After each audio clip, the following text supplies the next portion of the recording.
하나님의 말씀 신약성경 누가복음 22장 54절부터 62절까지를 찾아서 제가 봉독해 드리겠습니다. 누가복음 22장 54절부터 62절까지를 봉독하겠습니다. 예수를 잡아 끌고 대제사장의 집으로 들어갈새 베드로가 멀찍이 따라가니라. 사람들이 뜰 가운데 불을 피우고 함께 앉았느니라. 베드로도 그 가운데 앉았더니 한 여종이 베드로의 불빛을 향하여 앉은 것을 보고 주목하여 이르되 이 사람도 그와 함께 있었느니라 하니 베드로가 부인하여 이르되 이 여자여 내가 그를 알지 못하노라 하더라. 조금 후에 다른 사람이 보고 이르되 너도 그 도당이라 하거늘 베드로가 이르되 이 사람아 나는 아니로라 하더라. 한 시간쯤 있다가 또 한 사람이 장담하여 이르되 이는 갈릴리 사람이니 참으로 그와 함께 있었느니라. 베드로가 이르되 이 사람아 나는 내가 하는 말을 알지 못하노라 하고 아직 말하고 있을 때에 닭이 곧 울더라. 주께서 돌이켜 베드로를 보시니 베드로가 주의 말씀 곧 오늘 닭 울기 전에 내가 3번 나를 부인하리라 하심이 생각나서 밖에 나가서 심히 통곡하니라. 아멘.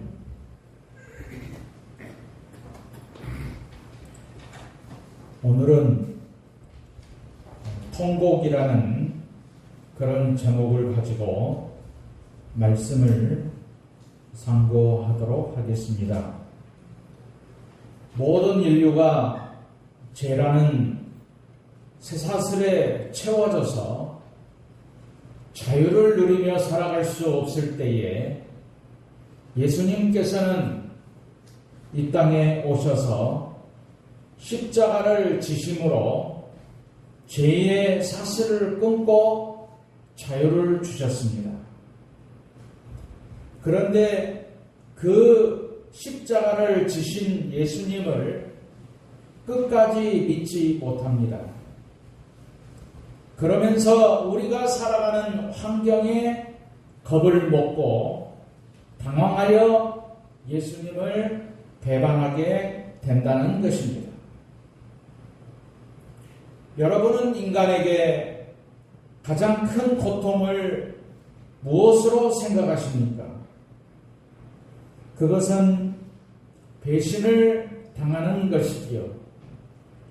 그것도 정말 믿었던 사람에게 배신을 당할 때에 그때에는 죽음 같은 고통을 느끼는 것이었습니다. 그런데 이 세상은 물고 먹히는 배신의 연속입니다. 교회에 처음 나오신 분들은 순수한 믿음을 가지고 있습니다. 모든 사람들을 다 믿습니다. 그런데 믿었던 어떤 분에게 신앙이 아닌 인간적인 것을 보게 될 때에 그때에 교회에 처음 나오신 분은 마음의 상처를 받습니다. 사실 교회에 처음 나오신 분들은 예수님을 보면서 신앙생활을 하는 것은 아닙니다. 먼저 믿은 사람을 보면서 신앙생활을 하는 것입니다.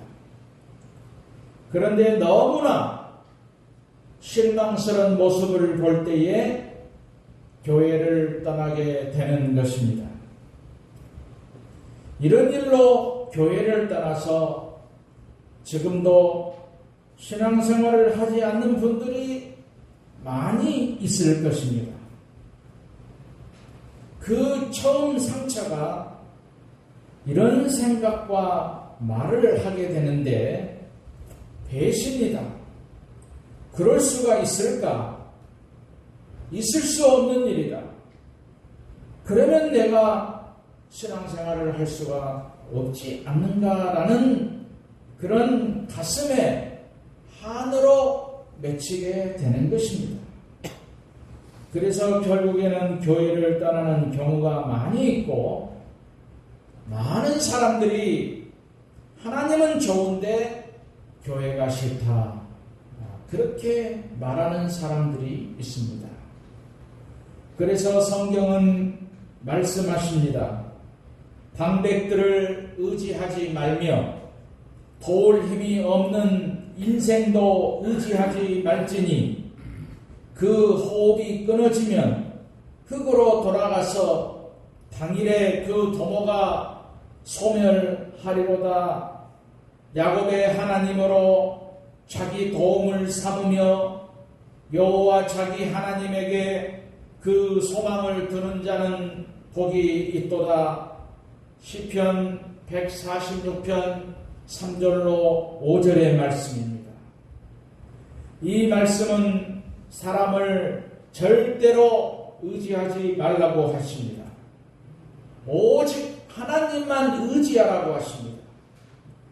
사람은 환경과 조건에 따라서 변합니다.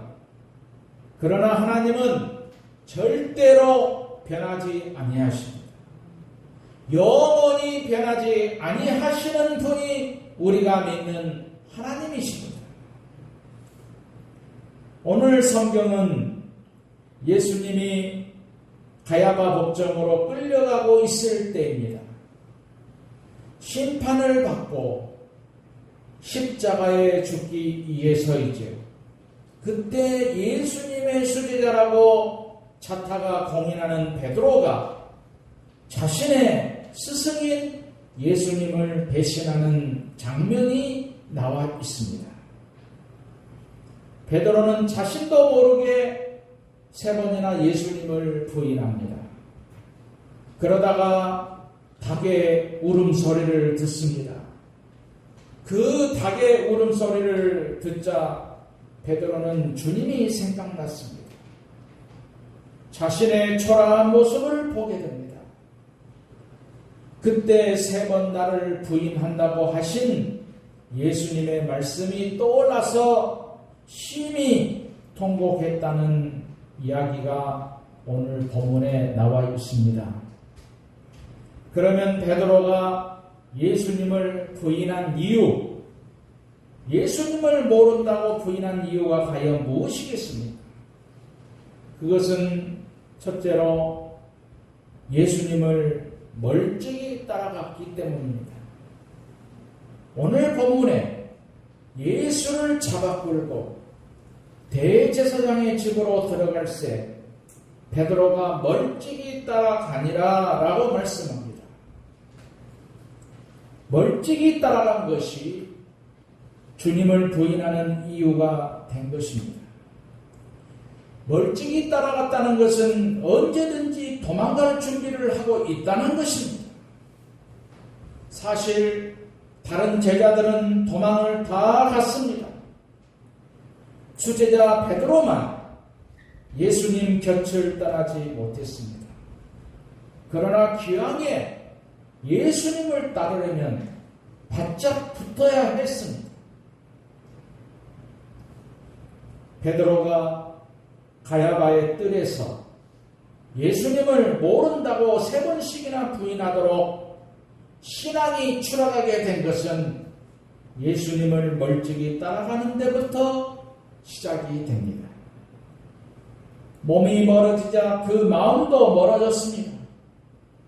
이것이 사람의 마음이지요. 사실 베드로는 가감하게 칼을 뽑아 대제사장의 종 말고의 길을 자르는 용기의 사람이었습니다. 그런 베드로가 멀찍이 따라갔기 때문에 시험에 빠졌습니다. 베드로가 예수님을 배반하게 된 것은 몸이 예수님과 멀어져 있는 데부터 시작됩니다. 몸이 멀어지면 마음도 멀어지는 것이지요. 우리가 신앙생활을 합니다. 그런데 어떤 사람들은 항상 한 발짝 떨어져서 멀리서 따라오신 분들이 있습니다. 교회 일에 적극적으로 참여하지도 않습니다. 이런 분들 중에 신앙의 연륜도 있습니다. 성령의 체험도 있습니다. 그러나 교회와 멀어져서 멀찍이 따라가는 신앙은 교회 마당만 밟는 신앙입니다. 지금은 코로나 때문에 교회 모임이 줄어들었습니다만 평상시에는 주일날 예배, 주일 오후 예배, 수요일 예배, 구역 예배, 새벽 기도에 끊임없이 모임을 갖습니다. 이런 것들이 성도들을 괴롭히기 위해서가 아니라 그만큼 예수님을 자주 만나고 사랑을 나누도록 하기 위해서입니다. 시편 기자는 시편 73편 28절에 이렇게 노래를 했습니다. 하나님께 가까이 함이 내게 복이라. 내가 주 여호와를 나의 피난처로 삼아 주의 모든 행적을 전파하리이다.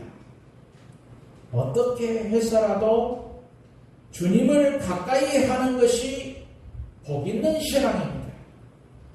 사탄은 어떤 핑계를 대서라도 우리들에게 하나님을 가까이 하지 못하도록 수단과 방법을 다 동원하고 있습니다.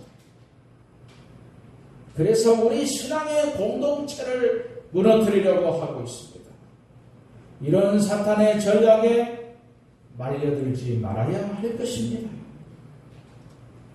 오늘 우리는 어떤 일이 있어도 베드로처럼 멀찍이 따라가지 말아야 됩니다. 죽으나 사나 예수님과 가까이 붙어 있어야 됩니다.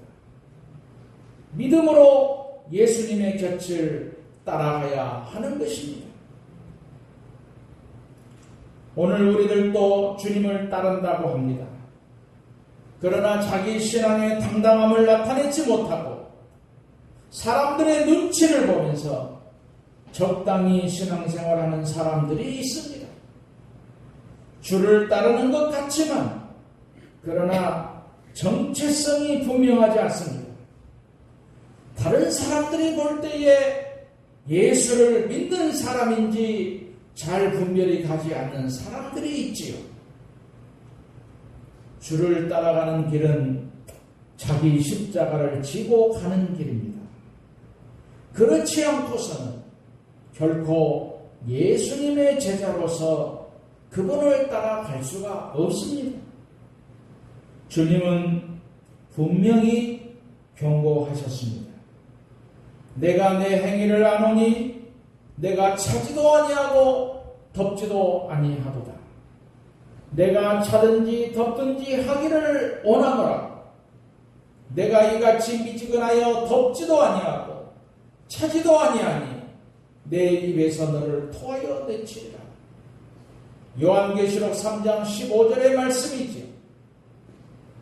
신앙인은 모든 것에 분명해야 됩니다.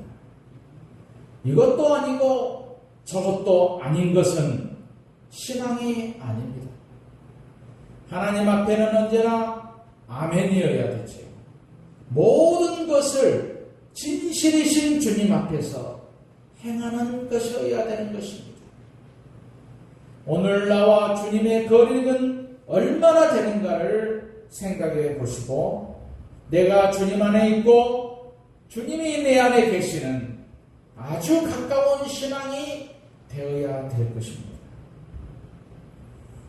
두 번째로는 베드로가 세상 무리들과 섞여 있었기 때문입니다.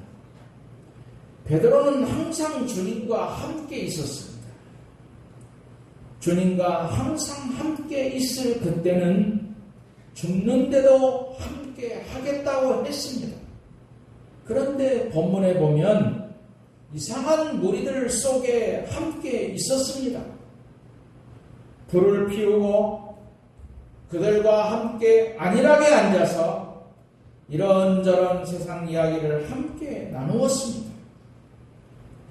신앙은 섞이면 안 되는 것입니다. 섞이면 변질이 됩니다. 그래서 구약에서부터 항상 강조하는 것은 섞이지 않는 것이죠. 레위기 2장 11절에 이렇게 기록되어 있습니다.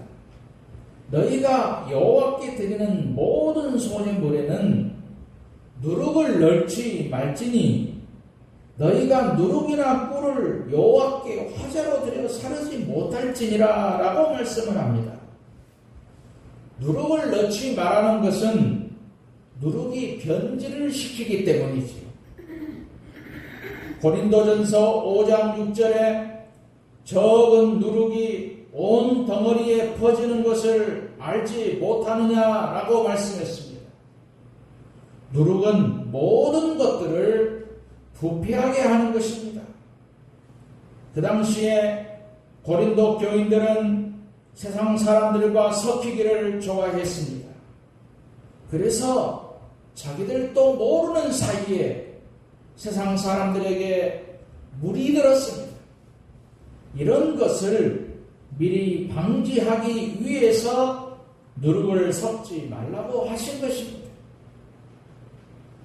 베드로는 예수님을 3년 동안 따라다녔습니다. 그래도 아직은 섞이면 위험한 신앙의 수준이지. 어떤 때는 예수님을 위해서 죽을 수 있다고 말합니다. 그러나 막상 어려움이 닥칠 때에 예수님을 부인하는 신앙의 수준입니다. 어린 신앙은 다른 사람들의 영향을 많이 받습니다. 이 사람이 이 말을 하면 그런가 보다, 그런가 이렇게 생각이 듭니다. 저 사람이 저 말을 하면 또 그런가 합니다. 그래서 큰 믿음이 들어갈 때까지는 섞이지 않는 것이 중요하지요. 사실 신앙이 없는 세상 사람들과 함께 있을 때에 교회의 부정적인 말을 듣기 쉽습니다. 듣기가 거부하지만 나로 모르게 거기에 동조하기 마련입니다. 그렇기 때문에 세상 사람들과 섞이지 말아야 됩니다. 본인의 신앙 수준을 잘 살펴보시기 바랍니다. 내가 어떤 경우에도 그들을 예수님께로 인도할 수 있는 신앙이라고 한다면 섞여도 되는 것이지만, 그러나 그런 믿음이 아니면 섞이면 내 신앙은 흔들리는 것이죠. 그러면 이렇게 실패한 베드로가 어떻게 회복할 수 있었겠습니까? 베드로의 실패는 우리도 실패할 수 있다는 반증입니다. 어린 계집종 앞에서 3번이나 맹세하고 저주까지 하면서 부인을 했습니다. 그 이유는 우리의 대적 마귀가 우는 사자와 같이 두루 다니며 삼킬 자를 찾고 있습니다. 그러나 베드로의 승리는 우리도 승리할 수 있다는 것입니다. 베드로가 자신을 회복할 수 있었던 시기가 있습니다.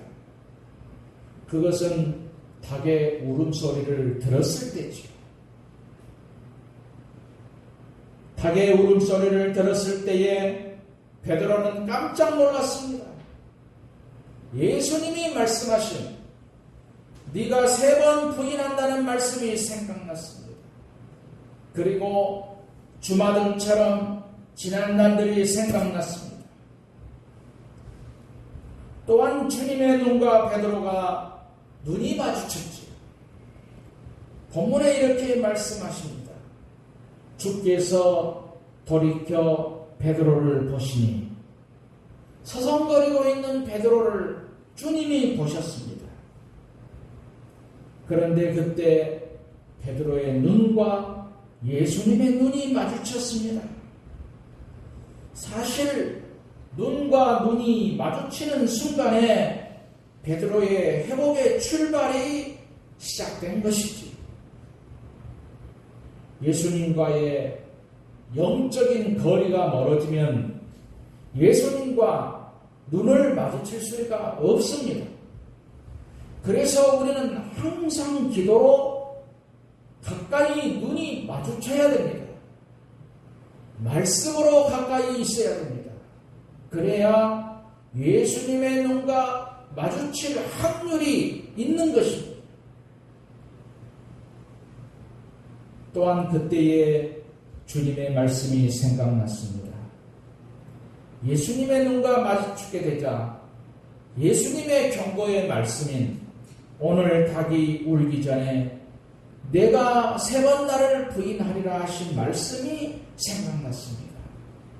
그래서 밖에 나가서 심히 통곡을 했다고 했습니다. 그때 스스로 자신의 생각을 돌이키는 순간이 되었습니다. 베드로의 눈에 들어온 예수님의 눈빛은 책망보다는 사랑과 연민에 가득 찬 눈빛이었습니다. 다시 헌신을 요청하는 눈빛이었습니다. 비록 베드로가 3번이나 모른다고 부인함으로 실패한 믿음이었습니다. 그러나 다시 회복하여 형제들의 믿음을 굳게 하기를 바라는 눈빛으로 베드로를 바라보셨습니다. 이 3가지가 한 번에 순간적으로 일어났습니다. 그래서 베드로는 밖으로 달려나갔습니다. 성경은 이 장면을 이렇게 말씀하고 있습니다. 주의 말씀, 곧 오늘 닭 울기 전에 내가 3번 나를 부인하리라 하심이 생각나서 밖에 나가서 심히 통곡하니라. 예수님은 고통 가운데서도 사랑과 연민의 마음으로 베드로를 보셨습니다. 그 순간 주군을 배신하는 자신의 모습을 보았지요. 베드로는 참을 수가 없어서 뛰어나가 통회하며 잡아가지 아니할 수가 없었던 것입니다. 하나님의 사람에게 절대적으로 필요한 것은 회개하는 것입니다. 회개 없이 신앙생활을 하는 것은 신앙생활이 아닙니다. 회개할 때에 돌아서는 것이죠. 회개할 때에 예수님의 용서가 있습니다. 회개할 때에 처음 자리로 돌아서는 것입니다. 회개할 때에 말씀이 생각나는 것입니다. 베드로의 회개의 눈물은 초대교회의 위대한 지도자로 세우는 원동력이 되었습니다. 베드로의 심히 통곡했다는 말씀은 진정한 회개를 말씀하고 있습니다. 그러므로 회개가 사는 길입니다. 회개를 하여서 변하면 큰 사람이 됩니다. 회개하여 변하면 하나님이 축복하는 사람이 되는 것입니다. 이제 우리들도 베드로처럼 심히 통곡하여 자신을 변화시켜야 될 것입니다. 그래서 하나님이 크게 사용하시는 주님의 종들이 다 되시기를 주님의 이름으로 축원드립니다.